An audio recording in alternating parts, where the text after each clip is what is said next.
Hi, today I'm going to show you how you can download Facebook on your laptop or on your PC. Now on laptop or your PC, let's just go from the desktop here and you want to click on the search bar here. And then from here, you just want to search for Microsoft Store.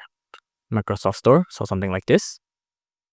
Now on the Microsoft Store, you want to go to the search bar up here and then let's search up Facebook. Facebook. And then once here, you'll see that there's Facebook, the app right here. Let's click on it.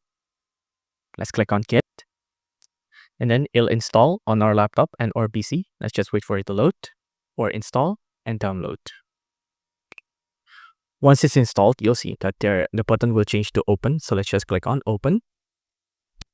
You'll see we have a Facebook program running on our laptop and PC. You can log in here.